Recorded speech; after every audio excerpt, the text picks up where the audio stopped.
ഗിരിയെ സംബന്ധിച്ചിടത്തോളം ഇതൊരു ഭാരിച്ച സ്ത്രീധനമൊന്നും അല്ലെന്നറിയാം. ഗിരി ഇതും ഇതിനേക്കാൾ കൂടുതൽ തരുമെന്നും അറിയാം.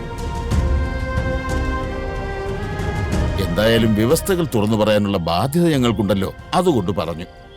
എന്താ ഗിരി, ഇതിന് സമ്മതമല്ലേ? എന്നാ ഞാൻ നാളെ വിളിക്കാം.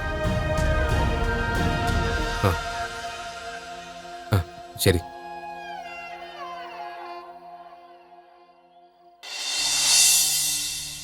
രത്ന എന്തോ മനസ്സിൽ ഒളിപ്പിക്കുന്നുണ്ട്, അത് കണ്ടുപിടിക്കണം. ഈ ഗിരിയേട്ടൻ എന്തൊരു മനുഷ്യനാണ്. സ്വന്തം സഹോദരിയുടെ വിവാഹത്തിന് ഒരു വാക്ക് ചോദിക്കാൻ പാടില്ലായിരുന്നോ? അച്ഛനെ പോലെ തന്നെ മറ്റുള്ളവരുടെ വാക്കുകൾക്കും ഇഷ്ടങ്ങൾക്കും വില കൊടുക്കാത്ത ആളാണോ ഗിരിയേട്ടനും?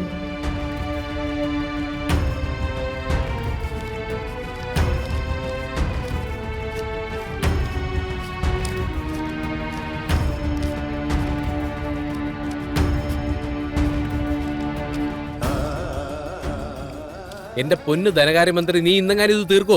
എനിക്കിത് കഴിഞ്ഞിട്ട് വേണം പോയി കുളിക്കാൻ.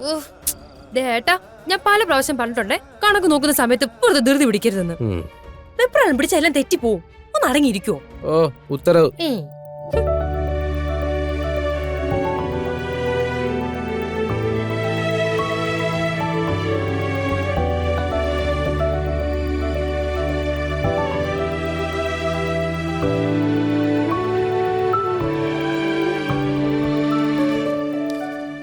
ഏട്ടാ, ഇതിന് 45 രൂപ 50 പൈസയുടെ കുറവുണ്ടല്ലോ. 45 രൂപയല്ലേ? 45 രൂപ 50 പൈസ. ഇതവിടെ കൊണ്ടുപോയി. അതെ മോളെ, എന്താ സംഭവം ഞാൻ പറഞ്ഞുതരാം. അതായത് ഈ കടയിൽ സാധനം വാങ്ങാൻ വരുന്നവരുടെ കയ്യില് ചിലപ്പോ ഈ 50 പൈസയും ചില്ലറയൊന്നും ഉണ്ടാവൂല. അപ്പൊ ഞാൻ അത് വേണ്ടെന്ന് പറയും. അതെല്ലാം കൂടെ കൂടി ചേർത്ത പൈസയാണ് ഈ 45 രൂപ 50 പൈസ. ദാ ഈ കണക്ക് മനസ്സിലായി? ഓ, ഈ 50 പൈസക്ക് ഇവര് ഇനി തരുമെന്നാണോ? ഏട്ടൻ ഇനി ചോദിക്കുമെന്നാണോ? ഒരിക്കലും ഇല്ല. വേണമെങ്കിൽ ചോദിക്കാം. അതെ, എത്ര നാളായി തുടങ്ങിയിട്ട് ഈ പരിപാടി? കച്ചവടത്തില് സ്വാഭാവികല്ലേ മോളെ. അതായത് ഇത് ടുഡേയിലോ ടുമോറോയിലോ തുടങ്ങിയതല്ലെന്ന്. ടുമോറോ എന്ന് വെച്ചാൽ നാളെയാണ് കുട്ടി. അതിന് നാളെ ആവാലോ. ഞാൻ പോയി കുളിച്ചിട്ട് വരാം. അതെ, നിക്ക് മുതലാളി, ഒന്ന് നിന്ന്.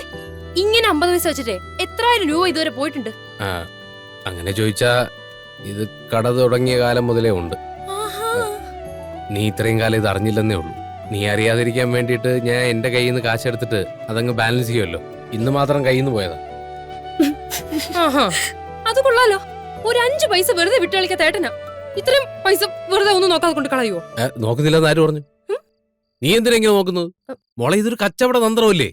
ഇങ്ങനെ ചില സൗജന്യങ്ങൾ ചെയ്തു കഴിഞ്ഞാൽ നമ്മുടെ കടയിൽ സാധനം വാങ്ങാൻ വരുന്നവര് വേറെ കടയിലേക്ക് പോവില്ല. അങ്ങനെ നമുക്ക് കച്ചവടം കൂടുതൽ കിട്ടുകയും ലാഭം കൂടുതൽ കിട്ടുകയും ചെയ്യും. അല്ലേ കുഞ്ഞി? പിന്നെ ലാഭം. എന്നാലും ഇതുപോലെ എത്ര പൈസ വെറുതെ പോയിട്ടുണ്ടാവും? അത് പിന്നെ വാക്കസ്തേ.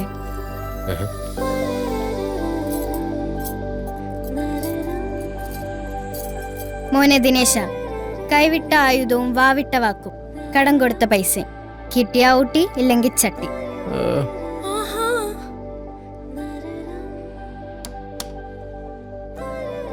ഒരിക്കൽ റാണിമോളിനോട് ചോദിച്ചു, 45 രൂപ 50 പൈസ എവിടെയെന്ന്. അയ്യടാ, ആരടി നിന്റെ ദിനേശേ?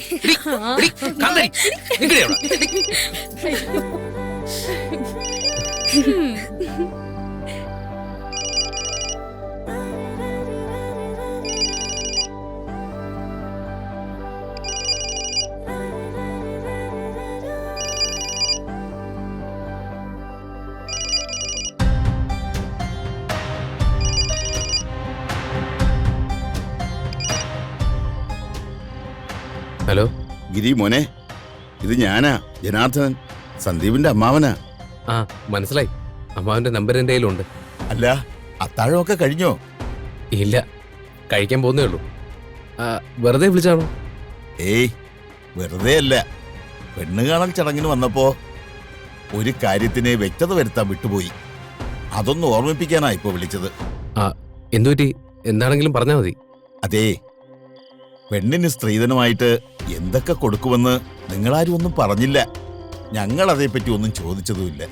അല്ല, അതിപ്പോ പെങ്ങന്മാരുടെ കാര്യത്തിൽ ഗിരി ഒരു തരത്തിലും ഒരു കുറവും വരുത്തില്ലെന്ന് ഞങ്ങൾക്കറിയാം. എന്നാലും കൊടുക്കുന്നത് എത്രയാണെന്നതിന് ഒരു കൃത്യത വേണമല്ലോ. ആ ആ ആ നാളെ ഇതിന്റെ പേരിൽ നമുക്കിടയിൽ ഒരു അതിർത്തി ഉണ്ടാകാൻ പാടില്ല. ഗിരി പറയേ, ഗിരി എന്തൊക്കെയാ മനസ്സിൽ കണ്ടിരിക്കുന്നതെന്ന്. അത് അവക്ക് ഒരു കുറവില്ലാത്തൊരു സ്ത്രീധനം. എന്നാലും അതെന്തൊക്കെയായിരിക്കുമെന്ന് ഗിരിക്കൊരു കണക്കുകൂട്ടൽ ഉണ്ടാവുമല്ലോ. അതിനേക്കാളും നല്ലത് സ്ത്രീധനമായിട്ട് നിങ്ങൾ എന്ത് പ്രതീക്ഷിക്കുന്നു എന്ന് പറയുന്നതല്ലേ. നിങ്ങൾ എന്ത് ചോദിച്ചു കഴിഞ്ഞാലും എൻ്റെ അനിയത്തിക്ക് ഞാൻ കൊടുക്കാൻ ബാധ്യസ്ഥനാണ്.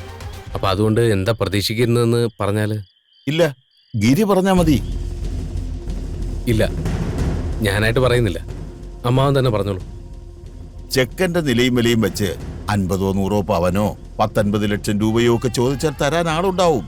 പക്ഷേ ഞങ്ങൾ അങ്ങനെയൊന്നും ആരോടും വാശി പിടിക്കുന്നില്ല. പയ്യനും അങ്ങനെ ഒരു കടുപിടുത്തം ഇല്ല. അവന് രത്നയെ ഇഷ്ടപ്പെട്ടു.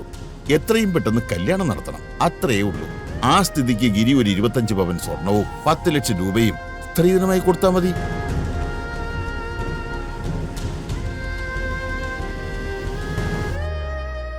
ഗിരിയെ സംബന്ധിച്ചിടത്തോളം ഇതൊരു ഭാരിച്ച സ്ത്രീധനമൊന്നും അല്ലെന്നറിയാം. ഗിരി ഇതും ഇതിനേക്കാൾ കൂടുതൽ തരുമെന്നും അറിയാം. എന്തായാലും വ്യവസ്ഥകൾ തുറന്നു പറയാനുള്ള ബാധ്യത ഞങ്ങൾക്കുണ്ടല്ലോ, അതുകൊണ്ട് പറഞ്ഞു. എന്താ ഗിരി, ഇതിന് സമ്മതമല്ലേ? ആ. എന്നാ ഞാൻ നാളെ വിളിക്കാം. ശരി.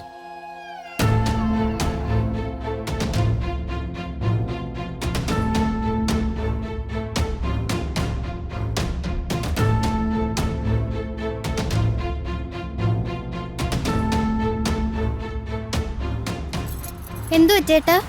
എടാ എന്താ എടാ എന്ത് പറ്റിയടാ?